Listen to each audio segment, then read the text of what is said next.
I've moved quite a few people into high-rise buildings in downtown, on the Strip, all throughout Las Vegas. And I've even personally lived in one right outside of Summerlin called One Queensridge Place.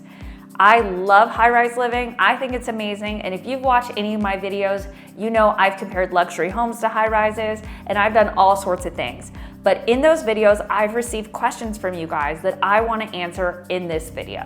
Question number 1, why should I choose a high-rise building over a luxury home? Living in a high-rise condo building is a luxurious experience. You have all of these amenities that you don't have to maintain or worry about. Pool, spa, gym, concierge, security, landscaping. All of these things are stress-free, worry-free when living in a high-rise building. A high-rise condo could be a great property for someone who wants to look for a second home or an investment property here in Las Vegas. A lot of people like to kind of travel. They like the lock and leave lifestyle. You're gonna get all of that in a high-rise condo. Unlike owning a luxury home, all of that is nothing to worry about. Your HOA, the management, the security team, they all worry about those things so you can live a lock and leave lifestyle. I created a video where I walk through a gorgeous luxury home. You can check that out, and I go through all the pros and cons of high-rise living and luxury home living. Number 2, what are the most popular high-rise condos in Las Vegas? That really depends on the person and what they're looking for. We have a couple of different types. We have the loft style condos in downtown in the Arts District. This is one area where you can live in a high-rise building, loft style. You could walk to a bar, you can check out the Arts District, and you can live that type of lifestyle. We also have the condotel, which is great for an investor.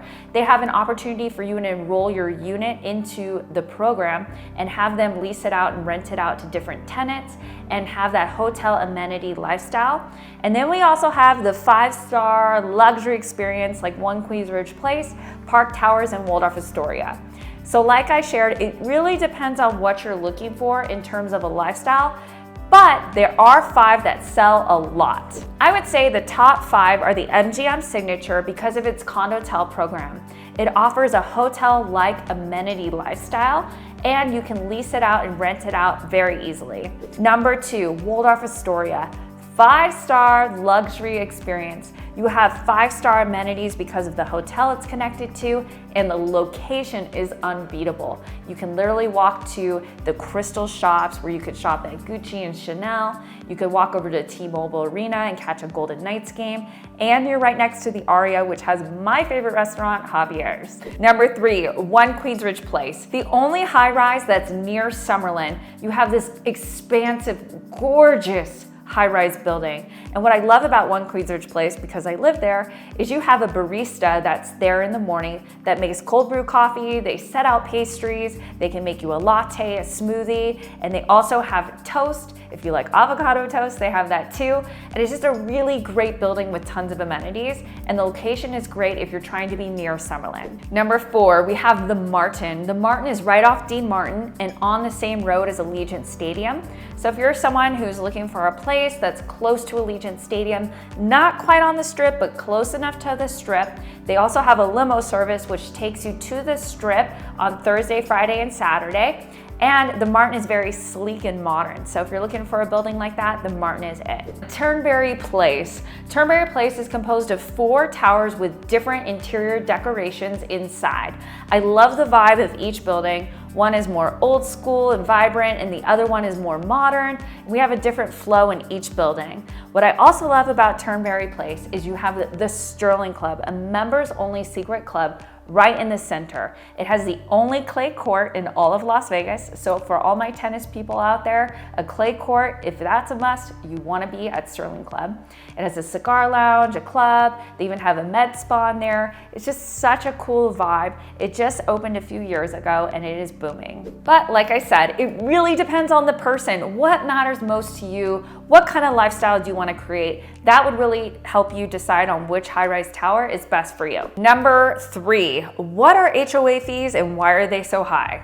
In every single building, you are going to be charged an HOA or homeowners association fee. And most buildings, it depends on the square footage of your unit. Some buildings like Turnberry Place have 2. Most only have one. What a lot of people don't realize about the HOA fees is you're not just paying that fee to pay for the pool maintenance and the gym, you're also helping to pay for the building's insurance and all of their employees. It takes a lot to maintain that building. You have to have groundskeepers making sure the landscaping is perfect. You have to have insurance on the building because there are more people in and out of that building than a typical home. You're also going to have these fees for management to make sure people are paying the HOA fees, to make sure that security, cloud people are being paid. All of these little fees add up, and even most buildings have several hundred residents, it still is a huge payment that building has to make every single month. And so the homeowners association fee is going to help cover those expenses. When you purchase your high-rise unit, there is a due diligence period and you're going to be handed the rules of the HOA. That way you're going to find out who makes the decision on the budget. I think this is one question that every homeowner or high-rise condo buyer should ask. Who manages the budget? Can we see the budget? All of this is so important because you want to see where that high fee is going to. Yes, again, it's easy to see the pool, the spa, the gym, all that stuff, but really the major cost is going to be the people maintaining all that stuff and the insurance. A lot of these buildings have a monthly meeting that you can attend and vote on where this money goes.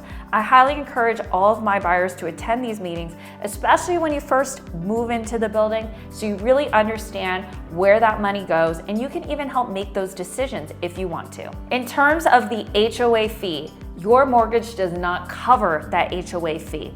So I get a lot of clients who can afford the mortgage, but when they see the HOA fee, the lender will not give them a loan because the HOA fee is almost bigger than their mortgage in some cases. So this is definitely something to consider. You've got to make sure that when you're looking at buying a high-rise building, that not only is your mortgage payment affordable, but also that HOA fee.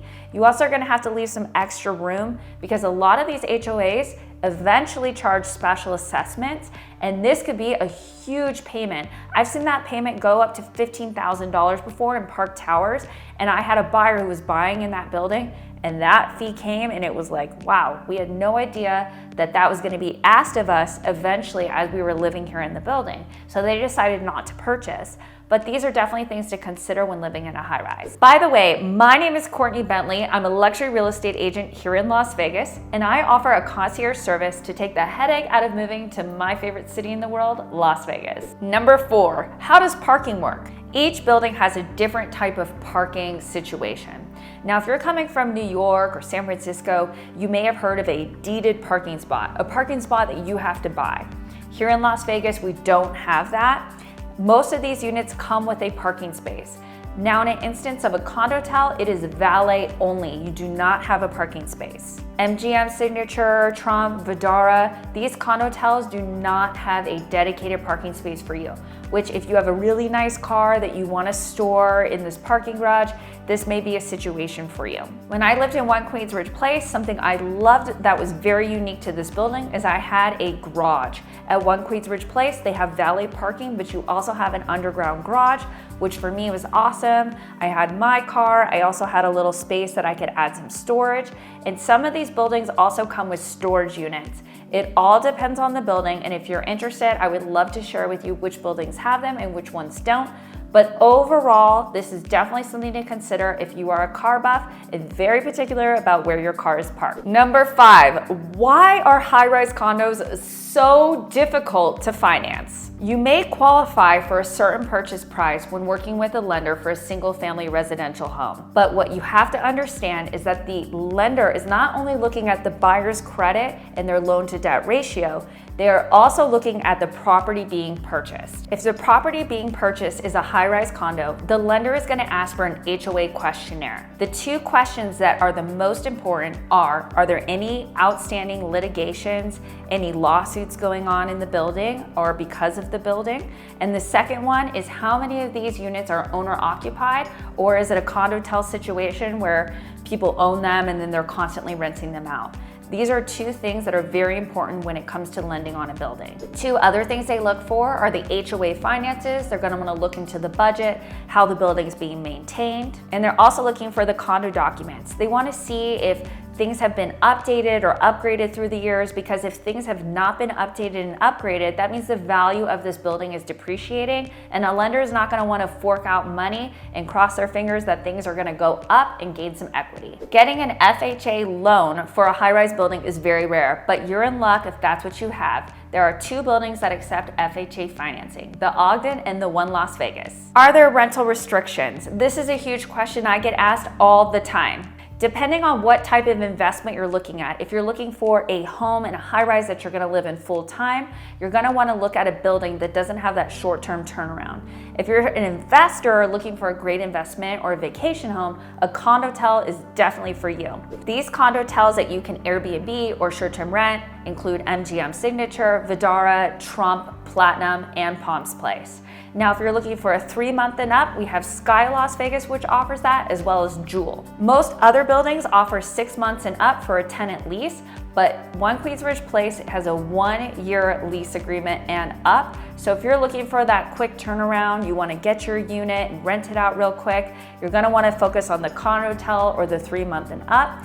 If you're someone who's living in the unit and you don't want to worry about you're not really sure who your neighbor is going to be, you're going to want to look at a One Queensbridge Place or 6-month term and up. You can find all this out by asking me. I would love to help you if you're trying to figure out what option is best for you. But as you're going through the due diligence period with your condo, you're going to find out all this information. Last but not least, as a dog owner myself, a question I always ask, and my clients who have dogs as well, can you have pets in a high-rise building? Now, every single building has a different rule and restriction. Some buildings allow you to have pets up to 80 pounds, and some of them allow you to have 2 up to 80 pounds. Some buildings only allow dogs and cats. Now, if you have a service animal, that's a whole different situation, and you are allowed to have a service animal, but you must have the certifications for a high-rise building.